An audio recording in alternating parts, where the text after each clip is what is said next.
Hey guys, welcome back to the channel. We are here with our last reaction for Hunter x Hunter's Yorknew City arc. We're going to be covering the last 4 episodes of the arc.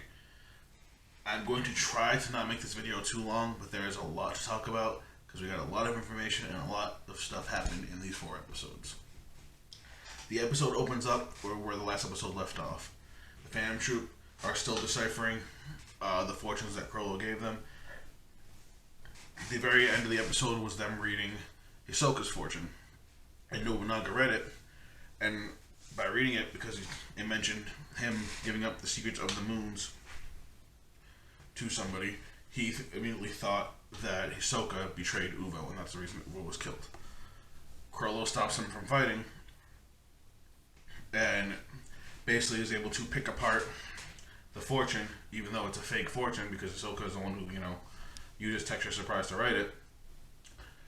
Hisoka plays it off like he can't tell them the stuff they want to know because he's unable to do it because he's being, partially controlled by the chain user.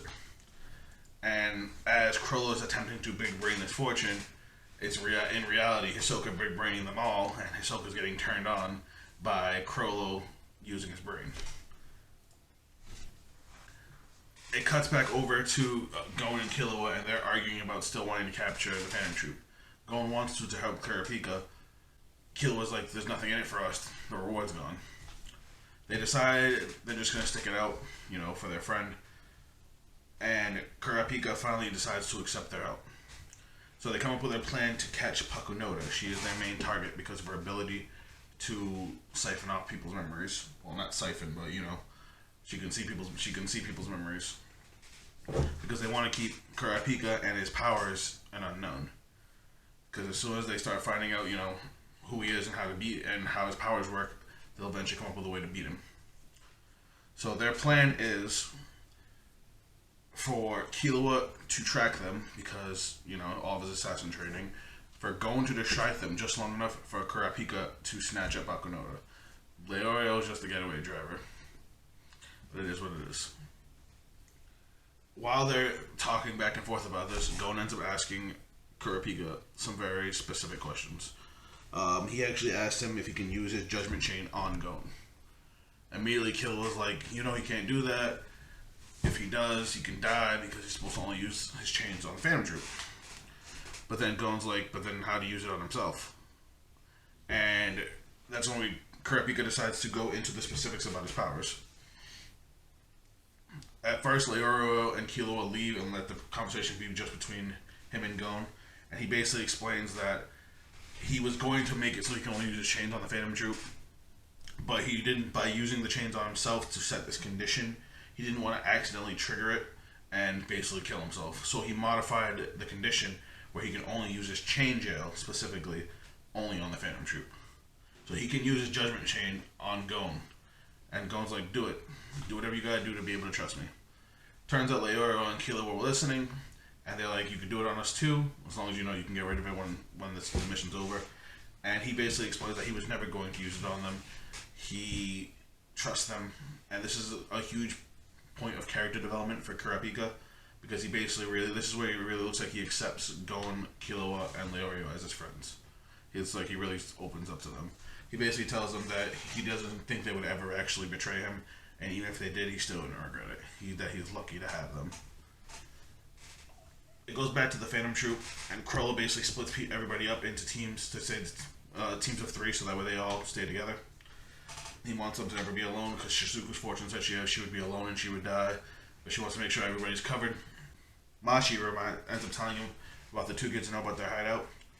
So he ends up having Cortopi, the guy who makes copies, make copies of the hideout. And turns out, I didn't know this, but his copies also function as his N. The same thing we saw Nobunaga do in the last episode, where basically he can sense anything that it comes in contact with his Nen. So it's actually pretty cool. Crollo starts, big braining everything that's going on again. He realizes that Neon is there for a reason. She was there for the auction. And it turns out it says on the Hunter website that she's a flesh collector, and that's where he figures out that she was there to get the Scarlet Addis. He ends up figuring out that the chain user, who they already figured out to be part of a survivor of the Kurta clan, was there because he knew that she was going to the auction, and he wanted the Scarlet Eyes. And he even figures out that his two objectives are to kill the Phantom Troop and to get back the eyes. So he ends up having Cortopy track the fake of the Scarlet Eyes that he made to find out where they are. He ends up pinpointing the hotel they're at, and they're off. We get a quick shot of these two as Neon's leaving to go shopping. Turns out these two have a romantic attachment. And Killua gets to the hideout, well, the multiple hideouts, right for the episode to end, because he doesn't know what building's what, because these buildings weren't here before.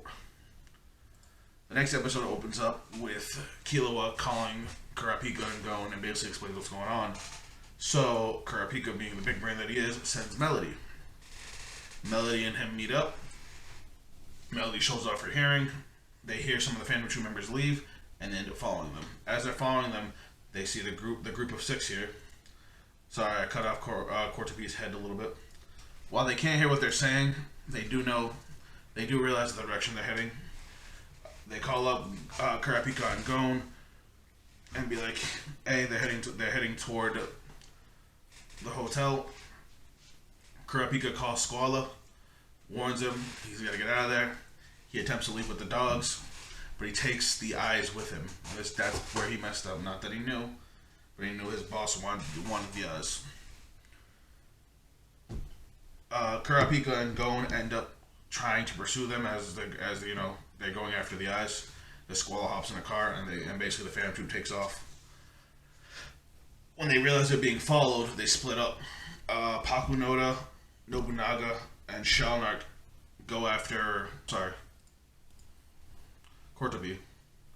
End up going after Squala, while Crollo, Shizuku, and Machi end up dealing with the one that was following them. But as soon as they stop, Gon and Kurapika split up, and Kurapika ends up in an alley, and Gon ends up behind a car.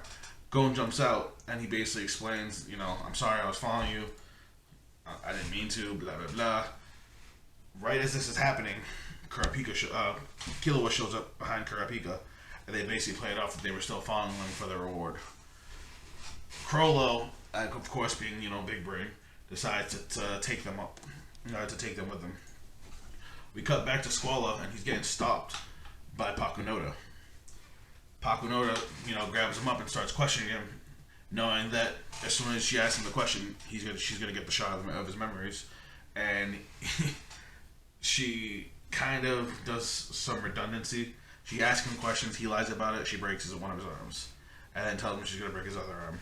As she's questioning him, she ends up asking him if he has anybody that he loves. I think her name was Eliza, but she sees the memory of it, and as soon as she does, Squala spazzes out, and Nobunaga takes his head off.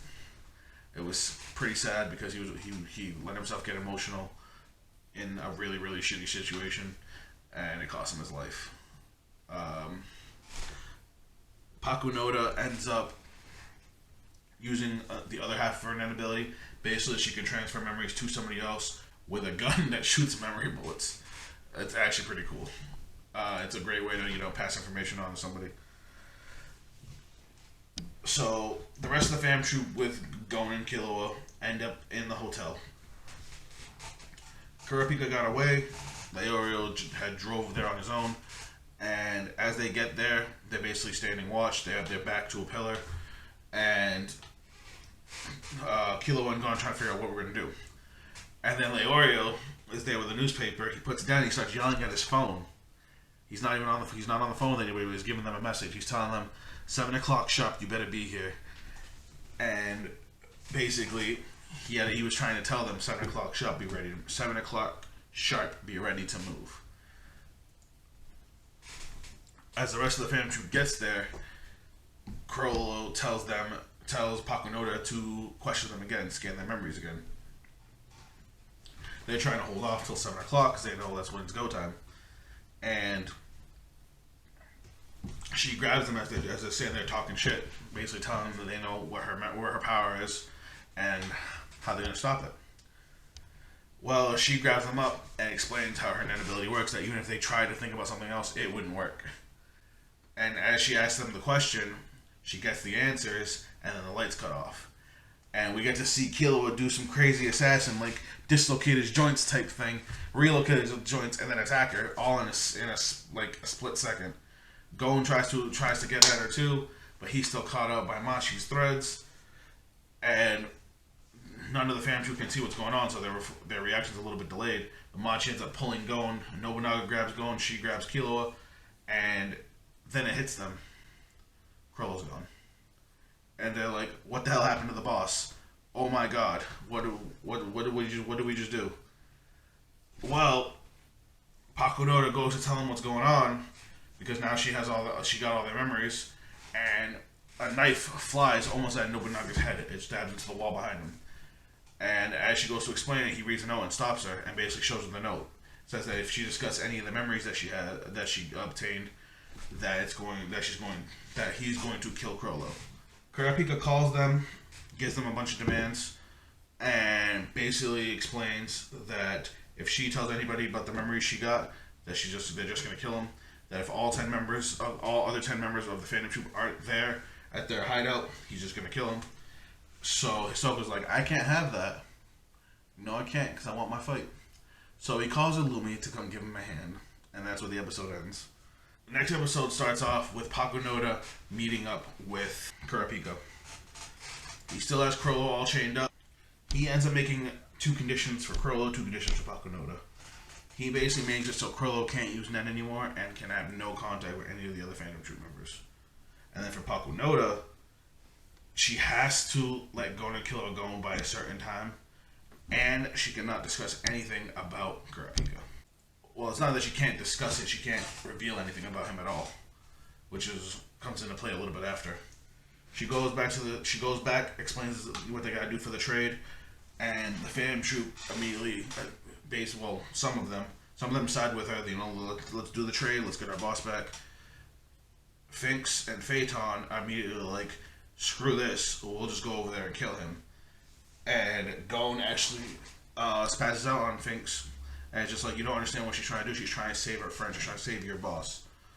And he ends up breaking out of his chains. Apparently, him and Killua could have done it the whole time. Finks thought he was just talking smack just to, get away. Franklin, yes, I finally know his name is Franklin. Franklin ends up becoming the voice of reason, tells them, listen, we can't be fighting like this. Us arguing like this could eventually lead to the end of the Phantom Troop, and the most important thing is for the Phantom Troop to survive. Whether we lose our boss or not, whether the kids get away or not, it doesn't matter as long as we can continue as a group. They end up letting Pakunoda go. She goes and makes the trade. Her and Chrollo can't even look at each other, which is really sad. Right before the trade, Hisoka showed up. And after the trade is made, Hisoka's just like, leave me over there with Chrollo and we're good to go. He gets there, he pulls off his shirt, he takes off his fake Phantom Troop tattoo, and Chrollo basically explains, you're not a member, I can talk to you. And he's just stretched, he's like so excited for this fight. He's like, I could fight you, but it wouldn't be worth your time. And he goes, why? He's like, I got stabbed with the Judgment Chain, I can't even use Nen anymore. And Hisoka makes this face and just leaves. He basically says he's not a fan of broken toys. The next day, we see Kurapika basically in bed, sick. I'm guessing it's a side effect from his Emperor time. It really kind of sucks. Gon and Killua end up talking about Gon's plan to get access to Greed Island. And while originally he was saying that he thought they would have a 60 to 70% chance of it working, Killua here's the plan. He's like, we got an 80% chance. And then they end up in the auction, and look at our boys in suits. They go to the auction to try and see if they can get the game, and as soon as they get to the auction, they run into Finks and Phaeton. They run away, and Finks and Phaeton basically explain, we're not after you anymore, you guys don't need to run. We can't kill the chain user, because if we do, his Nen could potentially attack the boss, so we would basically cause our boss's demise. Finks gives us a clue of what they're going to do, that basically there are people who can take the Nen out of other people. And it shows a flash of Chrollo saying that he's going to head east. Because that's what it said in his fortune, that he was going to need to go east. But then we also see another flash. Basically, the last thing Pakunoda did was she used all 6 shots of her gun to pass her memories into the 6 founding members of the Phantom Troop. In doing so, it caused her death because she basically revealed all the information she had about Kurapika. Finks lets them know that she passed away and says that she was very thankful to them. Basically, when she was going to make the trade, she asked them, she's like, with my injuries, you guys could easily get away. Why are you not? In their eyes, they were doing it for Kurapika. They didn't want him to become, a ruthless murderer like them. They were like, if we have to be the bait, if we have to be the trade bait, screw it, as long as our boy's okay. And because of that, Krollo got to live. It was actually, again, really nice to see a different side of the Phantom Troop. But the episode ends with them going to the auction, and we're on to Greed Island.